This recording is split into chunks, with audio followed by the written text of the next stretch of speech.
Right, away we go. Well, it's always a great honour and good fun to chat to DanielNegreanu. He's here at the World Series of Poker, representing, of course, Poker Stars. It's just taken us 5 minutes to stick this on, but he's looking good. His hair's looking perfect, and we're here at the 2009 event. It's always great to catch up with you. I know you've had a shortened World Series of Poker main event, but the rest of the series for you, how's it been? Well, you know what? I can't complain. I cashed 8 times, which is more than anyone else did this year, more than I've ever done. Is my career high. Had a couple, near misses with a second, a fourth, a 10th, and really just plugged away. I made another top 10 Player of the Year finish. Didn't get a bracelet, which is always something that you're looking to get, but I can't complain. It's been a consistent performance from you. A lot of people have been talking. In fact, we spoke to Tom McAvoy earlier on, and he was saying that he thinks one of your big advantages is just the way you read players. And one of the first questions I wanted to ask you, whether folks out there who want to base themselves on you, learn from you, do you think you can teach that kind of thing to read, or is it purely intuitive? I would say that there is an element of sort of like something you just got to have. You got to be born with. But it's not something you can't practice. When I was young, I remember being 5 years old and going to the mall and just being a people watcher. You'll be amazed what you'll find if you just pay attention. And then you do that at the poker table. Even when you're out of a hand, If you just pay attention to subtle things, it might help your subconscious. You might not even consciously know what you're looking at, right? But then all of a sudden, you're in this pot against someone and you go, you know what? Something seems fishy here. And it's your subconscious mind that's telling you, like an alert, something's fishy, something's fishy. And really just comes from observation. So you can practice it, but to be great at it, I'd say that's something you just sort of have to be innately good at.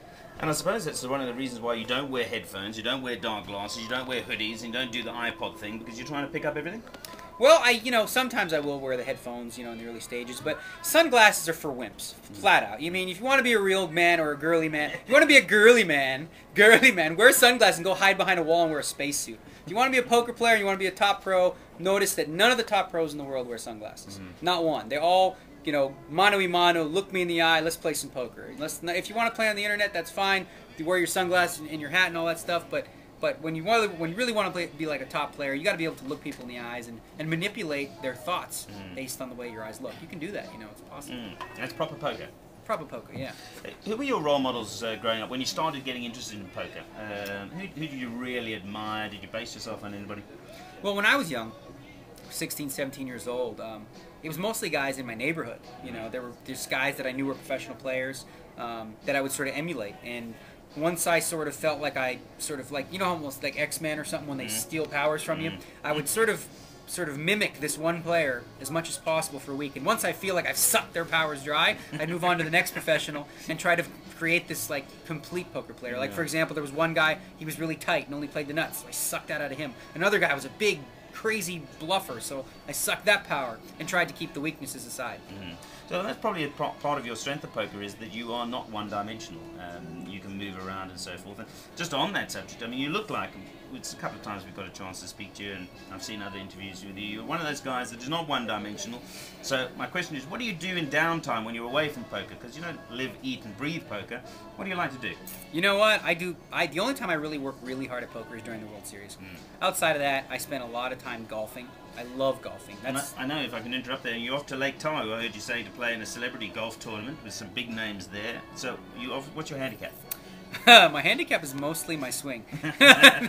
But my handicap varies so much based on tee spots. Like, if I play up tees, I can shoot low 80s. If I play back, it's low 90s. Because I don't hit it very long. But I'm really excited to play this. I've been asked to play it a couple times. It's the American Century Championship in Lake Tahoe, where, every big name sports celebrity plays, from Michael Jordan to Charles Barkley to Dan Marino. So this year I saw the list, and I'm on there, and they've got me going off 40-1. Along with Michael Jordan and Maury Povich. Can we have a bet? Can we have a bet? Yeah, bet against me, because I have no chance to win this thing.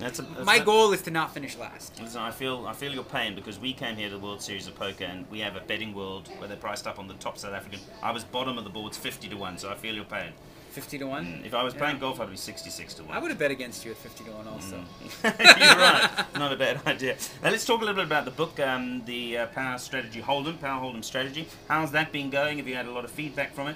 And a lot of people wanted me to ask this whole, is it the slow ball theory? Small ball. Small ball theory. It's almost like slow ball. We could use slow ball too. Okay, there you go. So tell us a little bit about that for folks that want to go out and buy the book.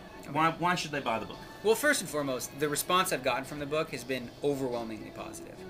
Everyone who reads that book, it's like a light bulb goes off in their head and they go, I get it now. It makes so much sense. And essentially what the meat of it is me teaching a betting system that will allow you to play a lot more hands, to chip up slowly and steady, that's where the slow ball could come in, without taking major risks. So think in boxing terms, I've got my guard up all the time, but I'm throwing an immense amount of jabs. As soon as you open up, the knockout punch is coming. So it's a similar, it's sort of an analogy for the whole small ball approach, which is, you know, careful, slow and steady, but very active and very aggressive. Now, I asked you earlier on about role models growing up and maybe the past. These days, I mean, who do you, outside of yourself, who do you think are the best poker players about? I mean, if I had to say to you, well, you're down to three-handed, who are the two guys you probably wouldn't want to play against? Well, here's the thing. It's I would want to play against them because I'm that kind of guy. I like playing against the best. You like a challenge. Yeah, absolutely. And the best is clear cut. I don't think there's anyone that can debate it. He's really the king of poker at this point, and until someone knocks him off, Phil Ivey will be the, you know, he's great at everything, you know. And the one thing that's so good about Phil Ivey is his fundamental game. If you look at it, you think, well, he makes mistakes, but he really is better at at sort of adapting to any opponent that he's facing. He plays these kids online, these young internet phenoms, and in the early going, he's admitted to me they always beat him in the beginning until he figures them out. And then they go start playing smaller stakes because he totally destroys them. He's just the absolute best at adapting, and when he's focused and hungry, there's nobody who works harder than he does. It's conducive, this tournament, to slow play, and I know you were involved representing the professionals in terms of the relationship with pros and the WSOP.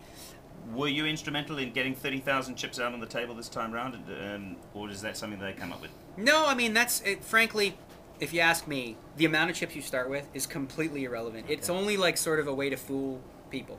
Because, you know, 20% more. Well, if you pay 20% more, that doesn't really help, does it? But actually, the structure this year is better than any main event structure for the main event. However, the fact that there's triple chips is irrelevant. I mean, I could start a tournament with $100 in chips and start the blinds at 1 penny, 2 penny, and you'd have more than enough. So it's a function of the structure that dictates whether a tournament is going to be deep stacked or not. It has nothing to do at all with the amount of starting chips you have. I'm a fan, frankly, of whatever the dollar amount, that's the chips you get. So if you get 1,500 in chips, it's a $1,500 blind, you get 1,500 in chips, just start the blind small.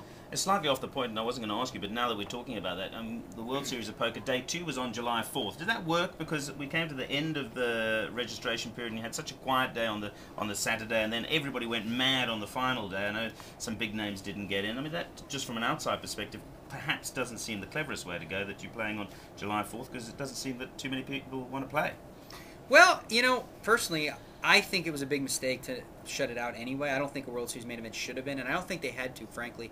If it was up to me, what I would have done was each table's 9-handed. I would have started them 10-handed. And then alternatives. And then if a player gets eliminated, just leave them 9. Yeah. And you could have accommodated a lot more players and let them in. See, the thing is, I don't know that it was publicized enough for those that are coming from overseas that there would be a sellout. Because I got it through an email from the World Series of Poker that I subscribed to. But if I hadn't, and I was in London somewhere and flew in, and I've been doing this for 20 years, and flew in to come in on that day, and all of a sudden told I'd be shut out, I'd be very upset about it. Well, that's what happened to one or two of our South Africans. So yeah, we feel your pain there. So perhaps they could have got that better. But I suppose it's a living entity. They live and learn, hopefully. Yeah, I don't think we're going to have this problem again. In the future, I don't see a problem with having alternates if necessary, of starting 10-handed if you have to, of playing in the kitchen in the restaurant somewhere. You know, just make it happen. It's the main event of the World Series, and shutting people out is just not what they want to do. And you know, they've apologized for it. It was a mishap.